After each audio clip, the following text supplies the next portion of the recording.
Have you ever wondered what the implications of the U.S. military's increased presence in the Asia-Pacific region could be? As we witness the dawn of a new era, it's fascinating to see the chess game of geopolitics unfold. The United States, a global superpower, has started to flex its military muscle more assertively in the Asia-Pacific region. This move isn't without historical context or underlying motives. It's a complex dance of power, strategy, and influence with roots stretching back to the mid-20th century. So what does this all mean? Let's delve into the background of this complex issue. The U.S.'s strategy in the Asia-Pacific has been gradually taking shape over the past few years. It's a complex chess game on a global scale where every move has a purpose, and the stakes are incredibly high.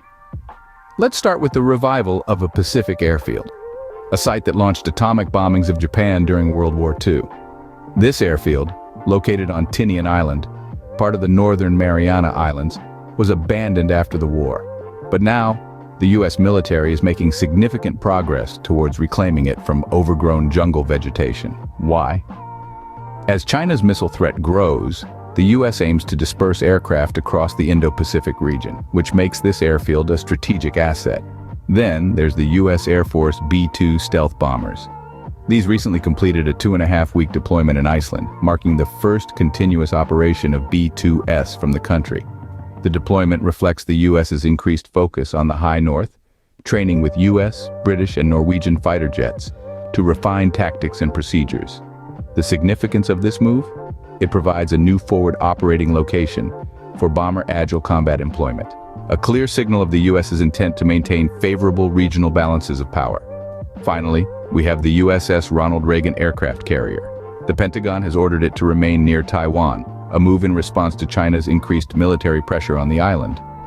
The U.S. will also conduct air and maritime transits through the Taiwan Strait to demonstrate its commitment to the region's security.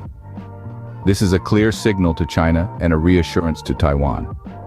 Each of these strategic moves, whether it's the revival of a Pacific airfield, the deployment of B-2 stealth bombers in Iceland, or the orders for the USS Ronald Reagan aircraft carrier to remain near Taiwan, is part of a broader U.S. strategy. They're designed to maintain regional balances of power, counter potential threats, and demonstrate a commitment to security in the regions where they're deployed. The U.S.'s moves have not gone unnoticed, however. China, a significant player in the region, has been closely monitoring the U.S.'s actions. As the U.S. steps up its forward military deployment, China responds with a mix of caution and assertiveness. The Chinese Defense Ministry has urged the Asia-Pacific region to be on high alert, recognizing the potential for escalating tensions.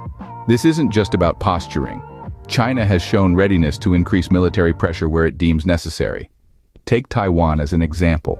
In response to U.S. support for Taiwan, China has increased military pressure on the island, firing ballistic missiles and deploying aircraft and vessels in the vicinity. This is more than a show of strength. It's a clear message to the U.S. and the world that China will defend its interests. But China's response isn't limited to military muscle flexing. China also communicates its position diplomatically. Wu Qian, a spokesperson at the Chinese Defense Ministry, has made it clear that China is paying close attention to the moves of the United States. China's commitment to safeguarding its maritime rights, security, and sovereignty in the region is unwavering.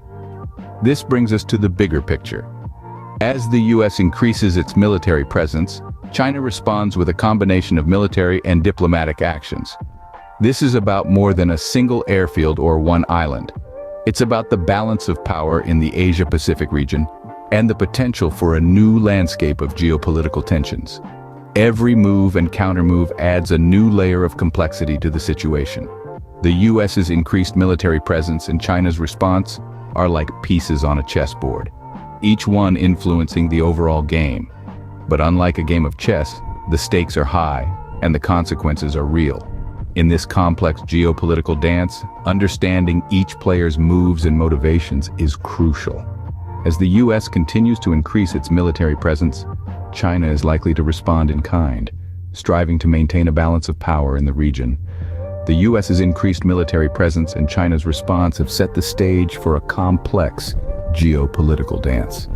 As we keep an eye on this unfolding situation, it's clear that the dance is far from over.